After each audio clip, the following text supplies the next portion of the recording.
என்னடா வாடகை எடுத்து வச்சா தேதி நீங்க ஒன்னாயிடுச்சு. கரண்ட் பில் கட்டணும். கட்டணும் ரெடி பண்ணுங்க. 5ஆம் தேதி லோன் கட்டணும். கட்டலாம். நாளைக்கு ஹவுஸ் ஓனர் வந்து நிப்பாரு. ஹலோ ஹலோ, எங்க இருக்க? வீட்ல. தீபாவளில எப்படி போச்சு? சூப்பர். சரி, மூவி போலாமா? போலாம், தவறம் போலாம்டி. இதுவும் ஃப்ரெண்ட்ஸ் கூப்பிட்டா உடனே போயிடுவல்ல? ஏய் என்னடி பேசுற? என்ன போலாம்டி, எனக்கு கொஞ்சம் கமிட்மெண்ட் அதிகமா இருக்குடி. இந்த வீட்டு வாடகை, அது இஎம்ஐ, அது 1ஆம் தேதி வரை பிறந்துச்சு.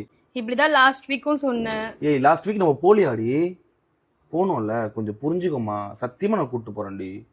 போர் அடிக்குதுடா. நெக்ஸ்ட் வீக் போலாம் சுஜாதா. எனக்கு 4 நாள் வேற லீவ் விட்டாங்க எனக்கு வேற. இதுக்கப்புறம் கிடைக்காது இந்த மாதிரி லீவ்லாம். 31ஆம் தேதி தீபாவளி வந்துச்சு. இப்போ இஎம்ஐ, வாடகை, லோன் டியூ, அது இதுன்னு இப்போ அதெல்லாம் வந்தா நான் என்னடா பண்ண முடியும்? ஏய் உனக்கு புரியாத சுஜாதா. நான் தான் ஃபேமிலியை பார்த்து உனக்கு கொஞ்சம் புரிஞ்சுக்க சுஜாதா. நம்ம நெக்ஸ்ட் வீக் கண்டிப்பா போலாம். நம்ம போன வாரம் தானே போனோம். கொஞ்சம் பாரு, தீபாவளி செலவு அது இதுன்னு இனி கூட்டு போடா. நான் கூட்டு போறேன் சுஜாதா. வெயிட் பண்ணு சுஜாதா. ஒரு வாரம் தியேட்டர்ல ஓட படம் போலாம். நம்ம போலாம், வெயிட் பண்ணலாம் கண்டிப்பா. அதுக்கப்புறம் பார்த்தா வெறுப்பு. என்னடாப்பா இது? ஐயோ இந்த பொண்ணு நோண்டிக்கினே இருந்து சும்மா இருக்க மாட்டேங்குது. நோண்டிக்கினே இருக்காத.